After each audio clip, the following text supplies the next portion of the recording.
आणि थेट जाणार आहोत नागपुरात। त्या ठिकाणी कोविड सेंटरचं उद्घाटन करण्यात आलेलं आहे। त्यानंतर मंत्री गडकरी संवाद साधतायत। दयाशंकर जी कुठं? दयाशंकर जी, दयाशंकर जी कहाँ? दयाशंकर जी आइए। हमारे नागपुर से ऑक्सीजन अकोला, वाशिम, अमरावती, चंद्रपुर, भंडारा, गोंदिया और छिंदवाड़ा तक जाता है। अभी तक हमारे यहाँ जो ऑक्सीजन का टोटल जो कोटा मिला है वो भिलाई से पहले 60 टन का मिला था, वो 110 टन का हुआ है। और जो सेल करके वहाँ दूसरा है वहाँ से 30 टन का है। ऐसा 140 टन का कोटा हमको भिलाई से मिला है। पर भिलाई से ये कोटा लाने के लिए, ट्रांसपोर्ट करने के लिए हमारे पास जो गाड़ियाँ थी, जो प्राइवेट कंपनी की थी, उसमें से 4 गाड़ियाँ निकल गई। 2 गाड़ियाँ दिल्ली चली गई वापस, और 2 गाड़ियाँ छत्तीसगढ़ सरकार ने उनको अपने प्रांत में लेके गए। तो 7 में से 3 ही गाड़ियाँ रही जो हम ट्रांसपोर्ट नहीं कर पा रहे थे। श्री प्यारे खान जी ने हमें मदद की और अभी 7 गाड़ियाँ उन्होंने लगाई है। तो ये करीब 140 टन अगर ऑक्सीजन भिलाई से पूरा हम ला सकेंगे तो हमें कोई प्रॉब्लम नहीं है। यहाँ जो आइनॉक्स कंपनी है वो 80 टन ऑक्सीजन हवा से तैयार करती है। हमारी रोज़ की रिक्वायरमेंट पूरे नागपुर और विदर्भ की ध्यान में लेते हुए 200 टन ऑक्सीजन की हमें ज़रूरत है। हम भिलाई से ऑक्सीजन जो लाते थे उसके ट्रांसपोर्ट करने में देरी हो रही थी। उसमें ध्यान में यह आया कि कल रात को मैंने जिलाधिकारी के साथ और इसमें काम करने सभी लोगों की मीटिंग की, और अब ये ट्रांसपोर्ट का पूरा जो मॉनिटरिंग है वो प्यारे खान जी के कंपनी को दिया है। यहाँ आने के बाद गाड़ी को 3-3, 4-4 घंटे समय नहीं लगना चाहिए, तुरंत उसने ऑक्सीजन निकाल कर वापस भिलाई जाना चाहिए, क्योंकि संख्या कम है। हमने 2 टैंकर बेल्लारी से लाए हैं, सज्जन जिंदल जो JSW थे उनसे रिक्वेस्ट करके, और बाकी विशाखापट्टनम से लाए हैं। और भी हम कोशिश कर रहे हैं, और टैंकर मिलेंगे, पर हमारे पास प्रॉब्लम ये है कि उसकी मूवमेंट जल्दी होनी चाहिए। तो इसके बारे में यहाँ 20,000 सिलेंडर अभी हमारे पास नागपुर में है। उसमें 10,000 सिलेंडर खाली रहते हैं और 10 सिलेंडर हम प्राइवेट हॉस्पिटल को देते हैं।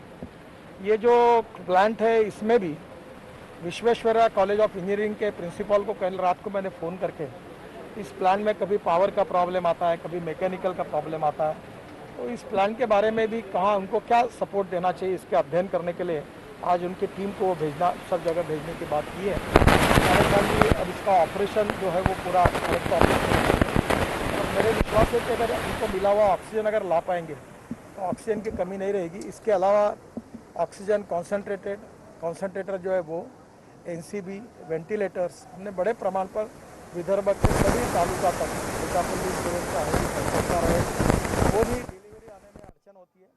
आज ही अमेरिका से डॉक्टर शाह करके हैं, उन्होंने 1100 ऑक्सीजन कॉन्सेंट्रेट देने की बात की है। वो एयर इंडिया के विमान से फ्री ऑफ चार्ज नागपुर तक आए, ऐसी कोशिश हम कर रहे हैं। संकट गहरा है, पर अब आने वाले कल से ऑक्सीजन का संकट नहीं रहेगा और ऑक्सीजन पर्याप्त मात्रा में मिलेगा। एक पेशेंट कोई 20 लीटर ऑक्सीजन लेता है तो कोई 5 लीटर लेता है, तो उसके परिस्थिति पर यह डिपेंड होता है। तो रेशनिंग का कोटा जैसा डिस्ट्रीब्यूशन होता है वैसे ऑक्सीजन का नहीं हो सकता है। और दूसरा ऐसा है कि हमारे पास पर्याप्त मात्रा में सुविधा नहीं है। सुविधा नहीं है तो लोगों को एडमिट मत करो, इस प्रकार की भूमिका लेना उचित नहीं है। हाँ, एक बात जरूर है कि जनता ने यह समझना चाहिए कि हम प्रतिकूल परिस्थिति में काम कर रहे हैं। हम ऑक्सीजन की कमी है, दवाई की कुछ जगह कमी है, डॉक्टरों की कमी है, स्टाफ की कमी है, तो थोड़ी सी अड़चनें आ सकती है।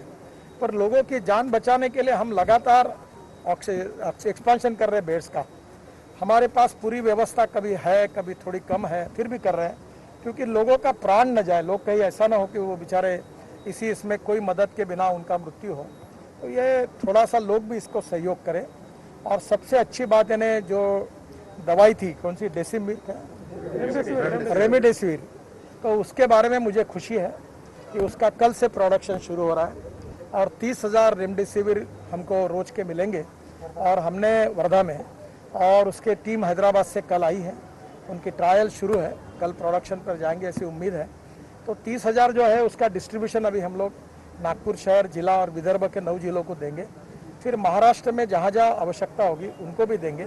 और इसकी अब कमी नहीं रहेगी।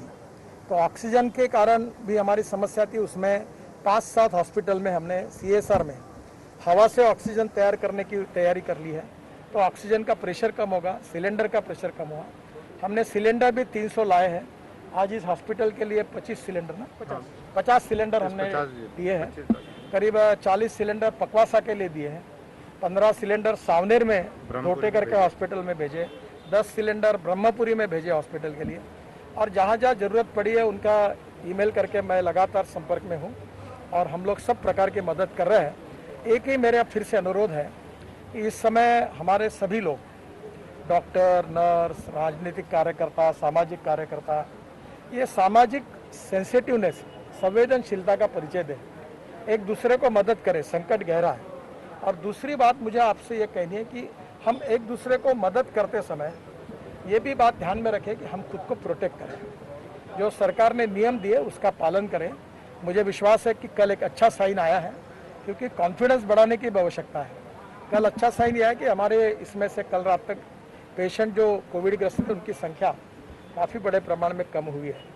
मैं उम्मीद करता हूं कि आने वाले 3-4 दिन में नॉर्मल होगा।